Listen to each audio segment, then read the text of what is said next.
Hello my dear friends and welcome to my channel. Get yourself comfortable and prepare for some interesting stories. I went to GameStop last Saturday to meet with a friend and browse the merchandise. I also wanted to get an Xbox X or a PlayStation 4 and some games, spending more money there than I ever have before. I was there for about an hour or two enjoying conversations with my friend, the clerk, and the manager. After a while of discussing specifications on the consoles, the manager stepped out for lunch. A short time later, an entitled mother and her children walked in and rushed straight to the Nintendo Switch section. While I was sifting through the games, the clerk went to ask if they needed any help finding anything. She asked some questions, but I tuned them out while me and my friend talked about certain games. About 20 minutes later, I knew what I was getting. The employee was getting everything together. A PlayStation 4 Pro, 2 controllers, a PlayStation VR, and 5 games. An Xbox One X, an Elite controller, an Astro headset, and 4 games. My friend was talking about a game he wanted, and I said I would get it for him as a favor for helping me out a few months ago. He thanked me, and that was it. Almost. The entitled mother and her children saw what was going on and heard me, and they came right over, and the entitled mother asked if I would help her and her children and buy them a game. I said no thank you. She was looking at me like I was crazy and said, "You're buying him what he wants, why won't you buy my kids something?" I told her he's my friend and I'm giving him something back after he helped me out. She looked at everything on the counter and said, "How old are you? You're too old to be playing all these games. You don't need them, you should give them to my kids." I said my age is irrelevant. People of any age can play video games, and your children are too young to play the games I'm buying. They are rated M for mature, and I'm not going to buy your children things they don't need. She then tells her kids to beg for the video games, and I quickly turned to her to tell her you're not a responsible adult and parent by teaching her kids to beg for free stuff. She continues to tell her kids as I am talking to my friend. Suddenly, I'm grabbed by the 2 children pulling on me and jumping, begging me to get them something. I gently take their arms off me to keep them away, and the kids began crying, and their mother said, "You just touched my children, you pervert. I'm calling the police." A minute before she calls the police, the manager comes back and sees me grabbing the kids and pushing them away, and tells me to let go of those kids. I told him the whole story, but he wasn't believing it. He only saw a fragment of the confrontation. The manager talks to the woman and she completely lies about what happened. She said that I tried to bribe her to touch her kids while nobody was looking, and even attempt to bribe her with the games I was buying. I was laughing at the conversation that was being said, and I said, "Surely you can't believe this." He was already on the phone with the cops. The employee was in the back of the building during all this, and I thought I was screwed, because I've seen issues like this and worse, because people automatically go with the woman's story. I may be in the wrong in some implications, but it's very common for people to believe women over anything. 10 minutes later, the cops arrive, and when I try to talk to one of them, she butts in to give her story first. So she tells the same story to the cops, and the manager tells the same, and the cops look at me, and one of them puts me in handcuffs without hearing my side of the story. I'm totally freaking out by how this has come down onto me being the bad guy based on a lie. I finally get to tell them my side of the story, and even my friend backs me up. But I was told her story is more believable than mine. And I said, "You'll believe her without proof?" They have security cameras in every corner of the building. Look at the footage and see for yourself. The look on her face was life-shattering. She tried to say she wasn't going to press charges, but they wanted to keep her here. The manager and one of the officers go to look at the surveillance video and soon come out and take the cuffs off me, and they apologized. They asked why she attempted to lie to them and ruin my life and reputation. And she replied, "He's too old to be playing those games. He should give them to my kids." They asked me if I wanted to press charges. I said no. I don't want her to get a slap on the wrist for this. They talked to her outside. After identifying her, they found that she had a warrant for her arrest for something else. I was just flabbergasted over the whole situation. The manager tried to apologize for how he reacted to the situation, and I just told him I wanted a copy of the footage. He asked why, and I said, ask the cops, 'cause I will be making a complaint on how you presented yourself. Few moments later, I get a copy and go home. I didn't even want the games anymore. A few days later, I found out the store was closed down awaiting new staff members.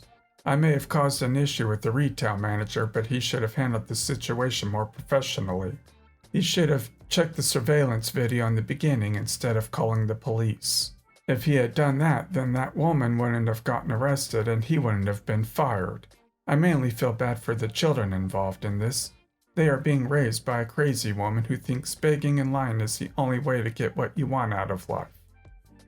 What is wrong with the people here posting about something horrible happening to them, and they decide not to press charges?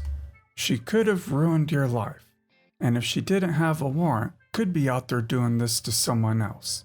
Even if she just gets a slap on the wrist, at least it's on record for the next person she does this to. When I was 11, my dad bought me a cat for my birthday. He was an orange fluff ball named Angelo, and I loved him so much. Everything was my responsibility. Cleaning the litter box, giving him food, brushing, etc. Anything you need to take care of a cat. A year later, I got a tiny gray kitten named Dexter. They were my babies. Then, the world fell apart.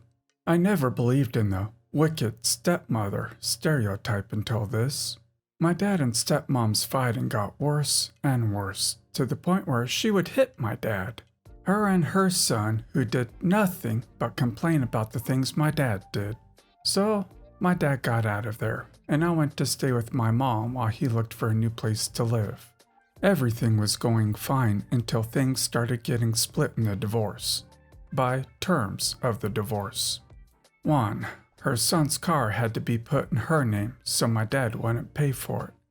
That's another story entirely. 2. All of my dad's and my things had to be returned to our new apartment. 3. I got to keep my cats. Apparently, my stepmom didn't like number 3. She wouldn't return my cats. My dad contacted his lawyer multiple times to try and get Angelo and Dexter, but she kept refusing. Finally, my dad threatened to take her to court so that he could get the cats back. But wait, what's this? She doesn't have the cats anymore? She actually confessed that she released my cats in the middle of nowhere. And we have a lot of coyotes near where we live. So, unless they were picked up by someone, they were almost definitely killed. Stepmom then told my dad he could have the house. She packed her things and left the state. I miss my cats. I haven't been able to get any since Angelo and Dexter, but I really hope to get one in the future. But I have a new stepmom now, and she's the nicest person in the whole world. So, sort of a happy ending. Edit. A lot of people have been saying we should sue for animal cruelty because of what my stepmom did. But the big reason we didn't is because even if we sued, it wouldn't bring my cats back. We tried calling shelters and putting up missing posters, but we never found anything. Even if we sued, it would give money and not my cats. It was really the idea that no amount of money would be able to bring back those 2 cats. And, at the time, I just wasn't ready to replace them. I hope this answers people's questions about that. If you had sued, it would have shown her she can't get away with that crap, that there are consequences to her actions. No, it wouldn't have gotten your cats back, but maybe it would prevent her from pulling a stunt like that on someone else. I'm a type 1 diabetic and I've had diabetes since I was 11. And no, I did not get diabetes because I was fat. It is genetically inherited. I have a machine that basically supplies me with medication every second of every day to keep my blood sugar stable. When I eat food, I have to type in the amount of carbohydrates in the meal into the machine, and then I will be given a dosage of my medication via this. The device is centered around my stomach and is hidden by my shirt until I have to manually type in the carbs into the device. The device is called an insulin pump. If my explanation on what it is not clear enough, You can search insulin pump on Google and read or look at the images there. I need this device, no two ways about it. Now on to the story. So I'm out at a restaurant when my food order arrives. I have to type the carbs into my insulin pump when the entitled mother and kid get into the story. I see the kid staring at me from another table when he says something to mom, which I can't make out.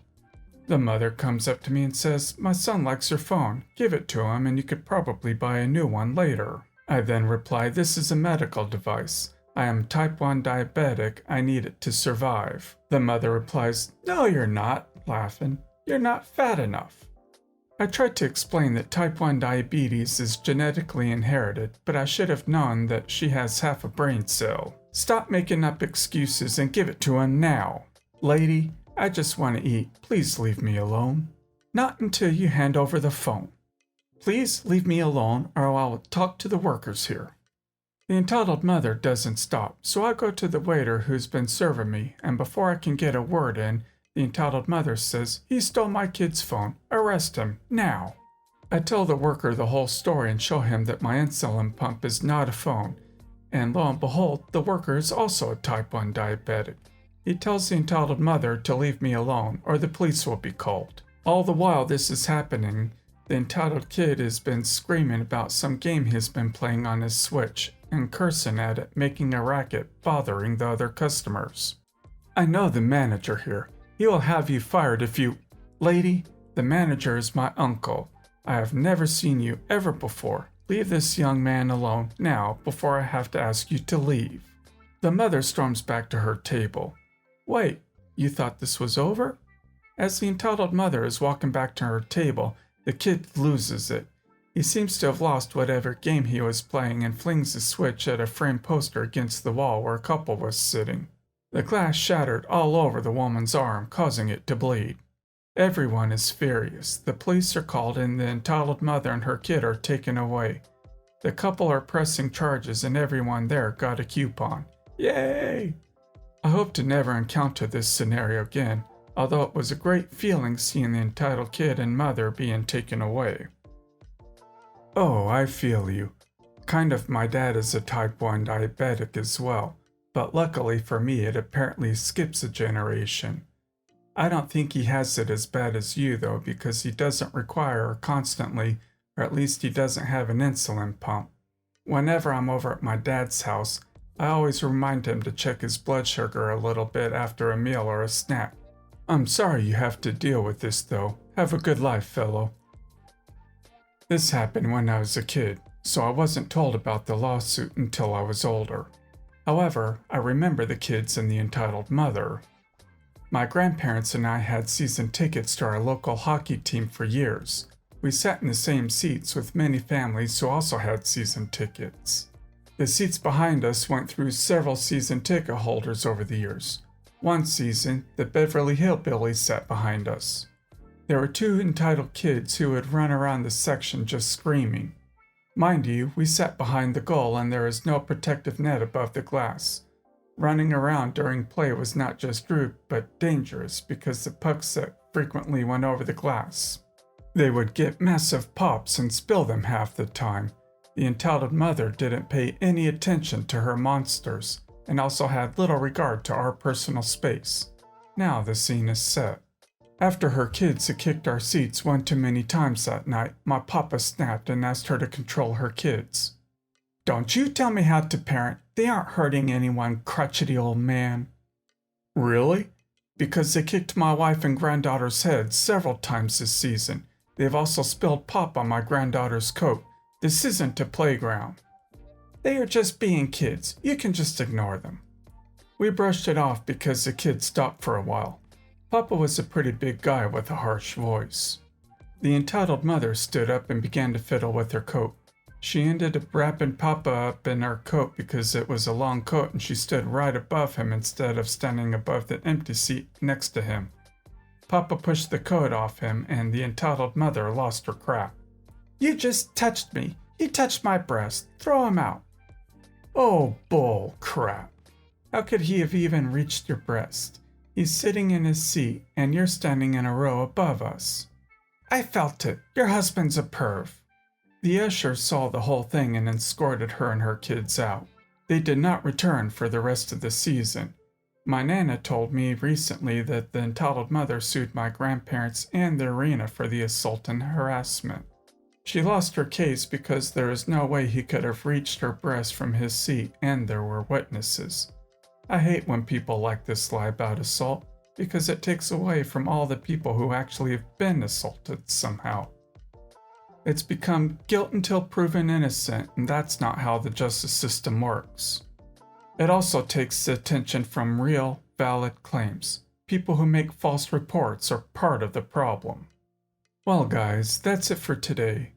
If you end up enjoying this video, please consider subscribing. And if you missed the last episode on the channel, I'm going to link it right here.